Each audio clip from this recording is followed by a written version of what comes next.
Hey, Plain Talk listeners, have something to say? Call or text Plain Talk with your questions, comments, or headlines you want us to cover. Just dial 701-587-3141. Leave us your message or shoot us a text with your name and location, and you could be featured on an upcoming show. Hi, my name is Ashley, and I am in Jamestown. Hey, Rob and Chad. My name's Tony. I live in Grand Forks. That's 701-587-3141. Call us, text us, vent, praise. We want you in the conversation. Thanks for being part of the show. Now let's get back to today's episode. Well, we just finished our interview with Trygve Hammer, who's running for the United States House of Representatives. I think it's going to be an interesting race. Democrats have two candidates, and it's going to be interesting. And now Democrats are going to, some of the dynamics that Republicans have been facing. Do both candidates stay? Do they abide by the convention, the vote of the delegates? Do they go to, do one or both of them go to the primary? And then also, what does this do to delegate turnout at the party state convention, which is in Bismarck this cycle in early March? We'll talk about all that a little bit later in the show. Now we're going to bring you in the House Majority Leader in the North Dakota House of Representatives is a gentleman by the name of Representative Mike Lefor. He's from District 37 in Dickinson, and he just announced having been in office now for quite a while. When were you first elected? Was it to the legislature in 2014. 2014. I wanted to say 2012 for a minute. I just wrote about this, for crying out loud. You'd think I'd remember, but I didn't. I couldn't remember if it was 2012 or 2014. Announced he's not running for re-election. Mike, tell us why aren't you seeking another term? And by the way, he's eligible. He could have. Term limits just began, so he would have been able to run for another term, but you opted not to. Well, I guess the major pull was the fact that we have some family businesses, and when I'm in the legislature, I'm doing other things. My family has to pick up the slack. And I just decided, that's just not fair anymore. There have always been supportive of anything that I've wanted to do, whether it's running for public office or serving on different boards. But I just thought, the time is right for me to pick up the slack and enjoy life a little bit. I kind of wanted to ease up on the throttle a little bit. It's been pretty intense as far as, serving as chair of legislative management and House Majority Leader and all those type of things. That's sometimes more than a full-time job. And I sold my business years ago in with the idea that I was going to ease up a little bit. But I'm going to be 70 in June, and I just decided that I want to ease up a little bit. I've really enjoyed serving the House of Representatives. I truly have. There's a lot of good people there, but I think the final analysis, I wanted to get involved with this family business, private sector investing. I got a couple of grandkids. I know I'm going to set a record pitching wiffle ball innings this summer, and I'm really looking forward to that. I really am. Mike, first of all, thank you for your service. I mean, your public service didn't start in the legislature. You did a lot of public service prior to that. And thank you for naming the family part of this, right? I mean, it is true that families have to pick up a lot of it. But while I think your retirement is well-deserved, it scares me a little bit. And the reason why it scares me is we also saw House Appropriations Chair Don Bigasaw announce he wasn't going to be running. And, I think we're going to have a tough budget situation coming forward, and not having sort of that steady leadership from the Majority Leader and House Appropriations Leader makes me a little nervous. Tell me why I shouldn't be nervous, Mike. I don't think you should be. If you recall, in the 23 session, Senator Hogue was a new leader. Senator Beckedahl was new appropriations chair, and then the House Representative Vigasan and I were both new to our roles, and it is a crash course. There's no doubt about it. But I think that what we did is, between Alan Knutson, Legislative Council, getting us ready for the budget and all these things, if you take the job seriously, which I think the next group of leaders will, I have a lot of faith in that. There is a huge learning curve. I admit that, but if you start to do the job a couple, 3 months ahead of time to start looking into things, and there's a lot of legislators, House members that have been there for quite some time. Most of the meetings that I had, I always included the Speaker of the House and the Assistant Leader, So they're very well versed on what's going on and how the decisions were made.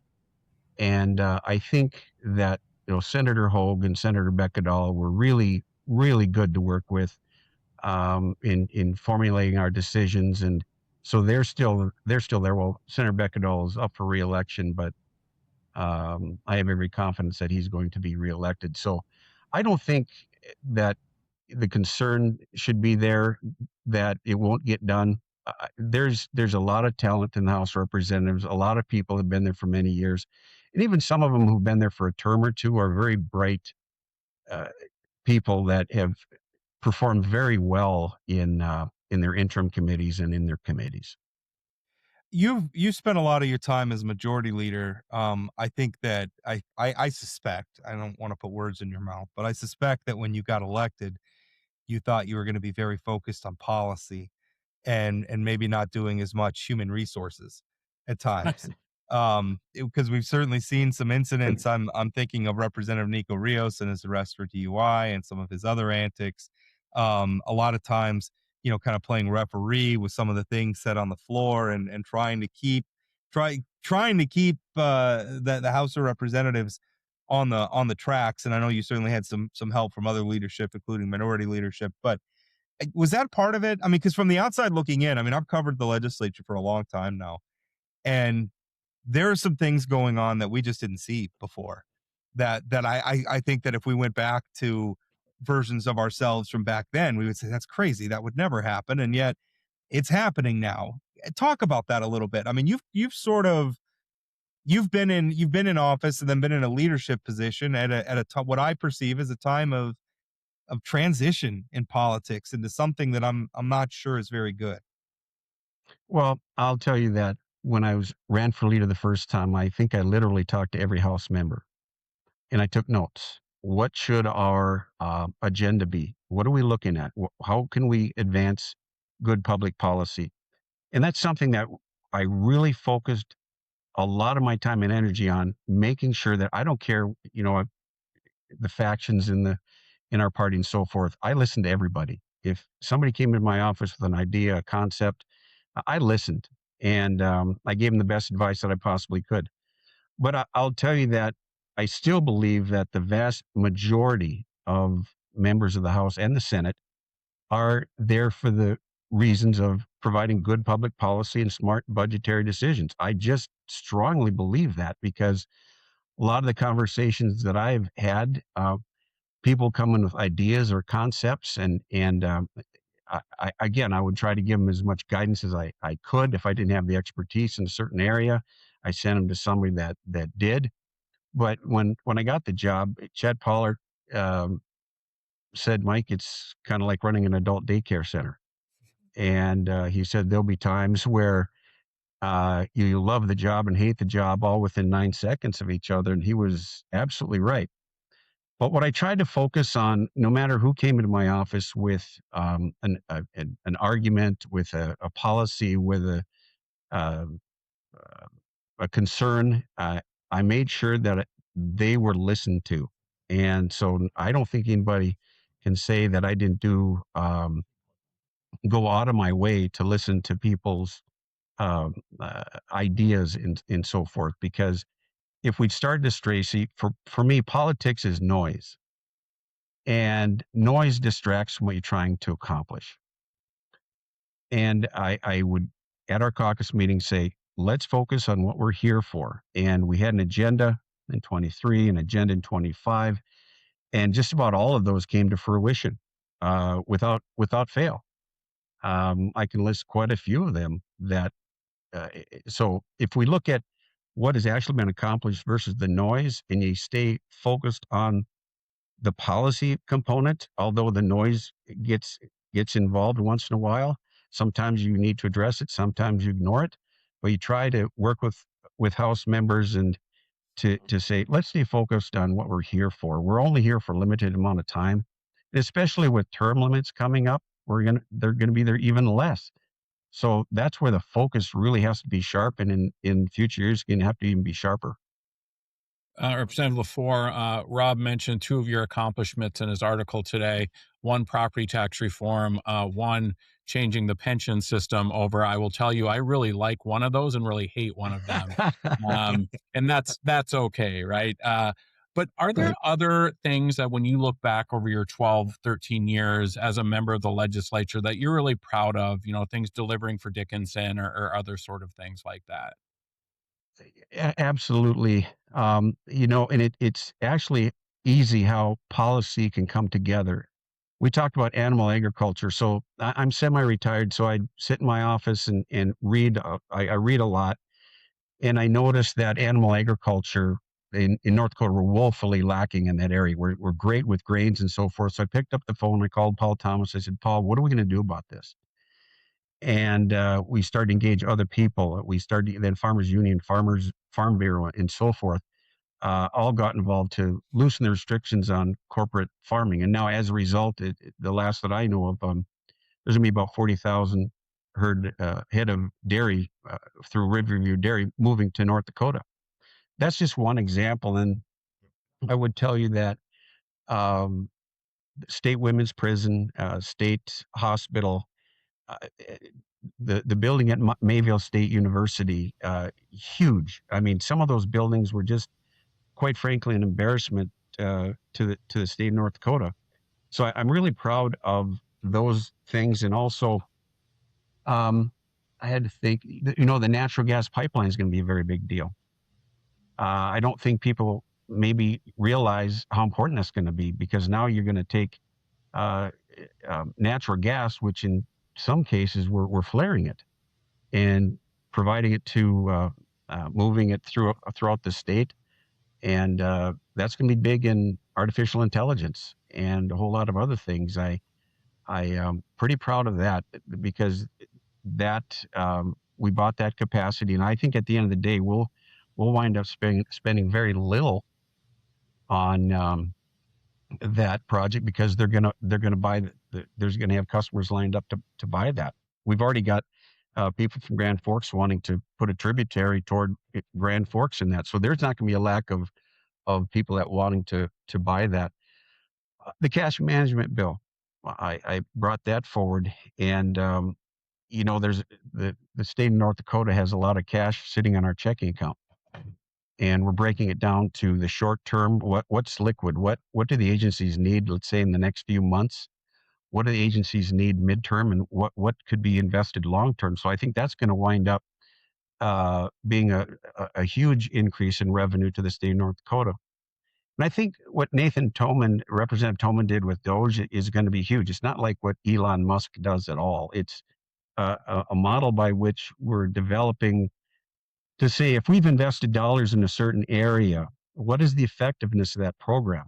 Measuring effectiveness, measuring outcomes to have make sure that the dollars are well spent. And if not, then we need to look at cutting or reducing or spending those particular areas. But um, I think career and tech academies. I mean, we invested a lot of money in career tech academies in Dickinson. Senator Wardner came into my office in 2019. I'll never forget. He said, "We've got to get a career and tech academy in Dickinson." So we formed a group to get it going. We had a few breaks here and there with buying the Halliburton uh, complex for $6 million. Now there's 1,000 students in there. That's statewide. The 13 different career and tech academies. That's huge for workforce. So there. I could go on, but I mean, those are some of the things that come to the top of my mind that I'm pretty proud of results that have taken place. And in the career and tech academies, and seeing all the different young people excited about what they're pursuing as as a job, as a career, and they don't have to go to college. And so that excites me when I see that happen. Mike, well, we've mentioned term limits a couple of times. I think a lot of people, and I'm one of them, are very concerned about. I think North Dakota has. I'm not a believer that there's a small number of people that can hold these jobs in the legislature and do a good job at them and be diligent, whatever you and I might think of. We might differ on, policy agendas or whatever. That's just democracy. I think North Dakota has a lot of smart, good-hearted people to serve. I think the problem is that pool gets a lot narrower when it's the sort of, the people are willing to subject themselves to a campaign, which can be difficult and arduous. And now we have term limits coming up where even the people who run that gauntlet and get in and do a good job, the amount of time that they're going to have to serve is going to be significantly curtailed from what it was. So I'm worried about talent pools in public service right now, particularly in the legislature, because that's the term limits. It applies to the legislature and the governor. That's it. I'm less worried Right. about the governors. Most of them stick to 2 terms anyway. But the legislature is kind of the place. I'm very, very concerned about that. What can we do as a state to make sure that we have a steady crop of good candidates, good-hearted, smart, diligent, curious people to take those positions? Well, you kind of hit right into the wheelhouse of where I think my next step is going to be, and that is, Senator Wardner started in Dickinson the Center for Civic Engagement.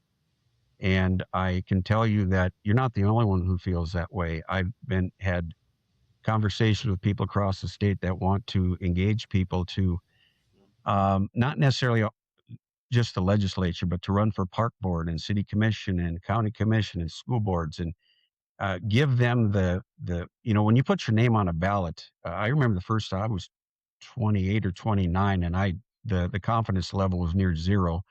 But I had some friends encourage me to do it, and I said, sure, I'll do it.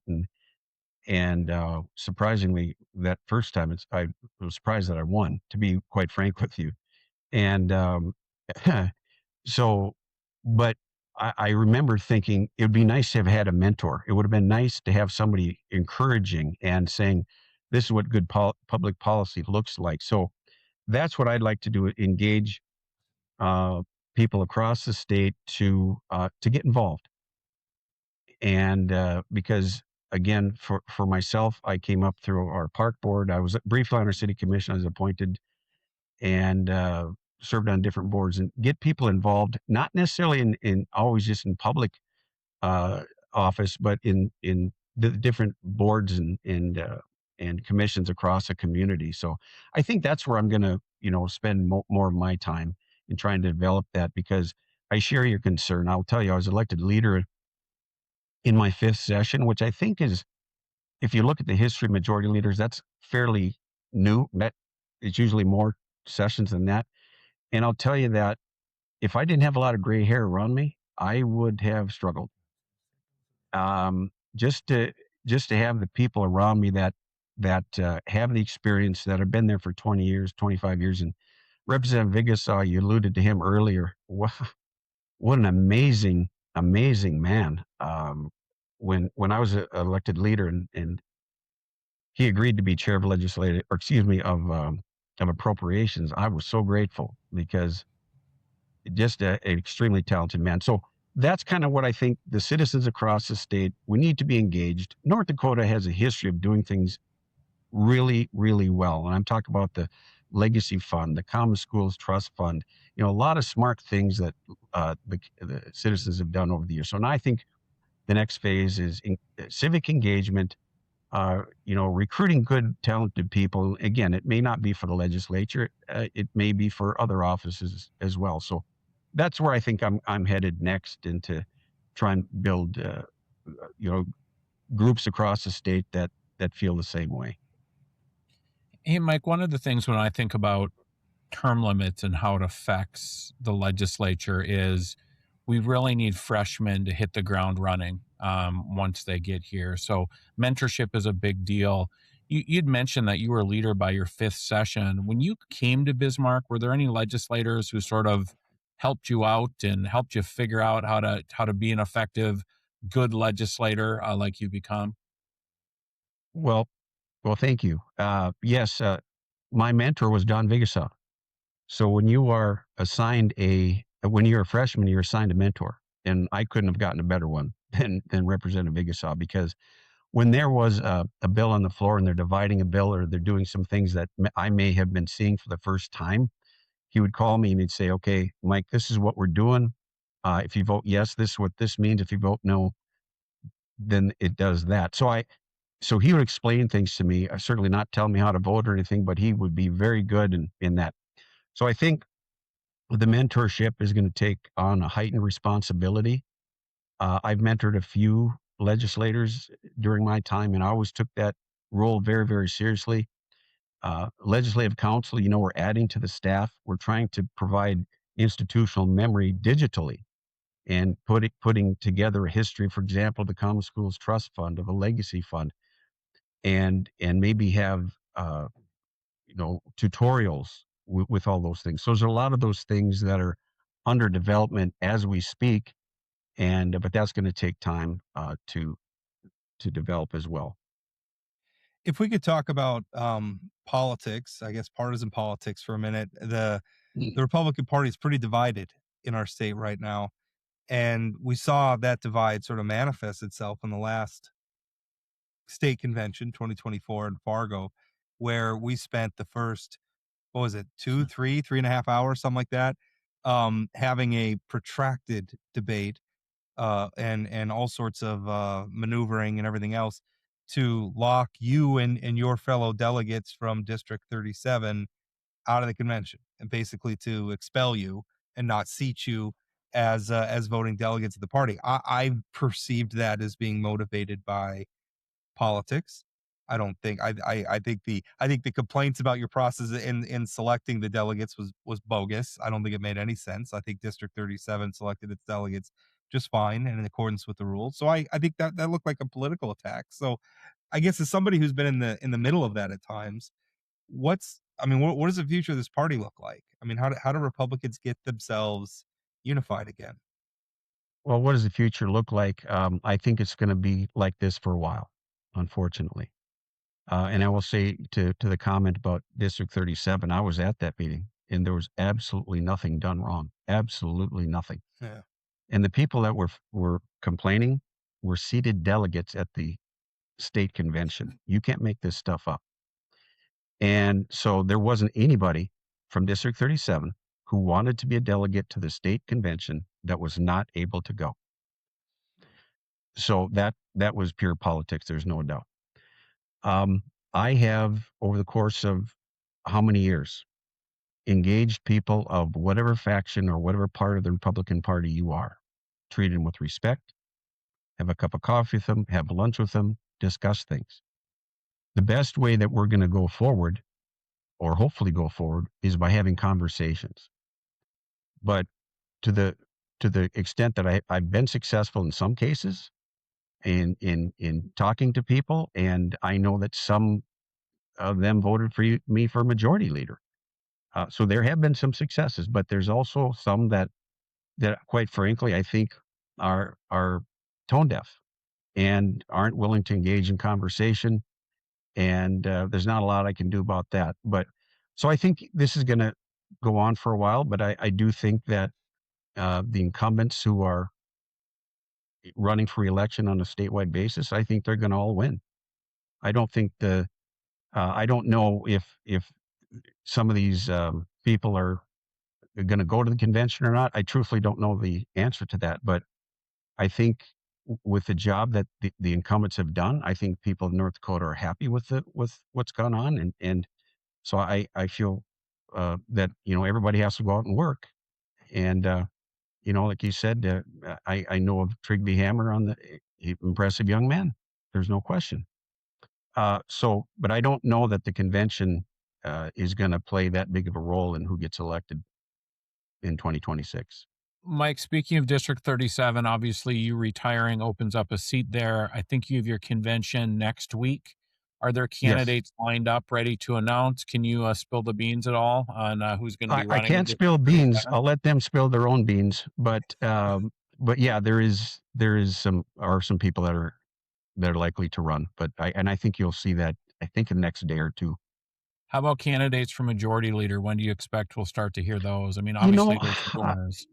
I don't know. I focused so much on the special session. I really haven't had many conversations. I know that I would tell you that Speaker Weiss is likely interested. I've not engaged anybody else in a discussion as to who might replace me at this point. What do we've seen? I really like the reform to term limits that the legislature put on the ballot. Now we're seeing some lawsuits get filed. Uh, I don't know what to make of those entirely yet. But one thing that I really liked about it is it gave some flexibility where instead of saying, well, you can only serve 8 years in the House, and then if you want to continue in the legislature, you have to move over to the Senate or vice versa. I like that it said the current amendment basically caps it at 16 years in the legislature, 8 in each chamber. You can serve all, it just says you can serve all of those 16 years in one chamber if you want to. I really like that. I feel like that's a good way to set some institutional knowledge in, because otherwise, I mean, we're going to have people who are in their second term having to be majority leader or assistant majority leader or what have you. So I mean, what are your odds? Do you think that measure is going to pass? I hope it does, but I'm a little, Well, I don't know. I don't know what the voters are going to make of it. well, first we have to get past the lawsuit. Right. And that is to change the Constitution, as you well know, you need 4 justices. So if the vote's 3-2, basically the legislature wins the lawsuit. And I understand the provision that was in the term limits that says the legislature can't bring anything to counteract this, or I don't know the exact wording. But we're putting a measure on the ballot, and we're giving the people the ability to decide that. That's their call. But so if it goes through the Supreme Court and it's allowed to put on the ballot, I would like to make a strong argument, and I'm likely to try and do that, to say, to the point that you just made, in the future, a majority leader could be there in his 4th session or her 4th session or his or her third session. And that's a really tough lift, especially if you don't have a lot of people around you that have a lot of experience. The legislative process is more complex than I think people realize. There's a lot of moving parts.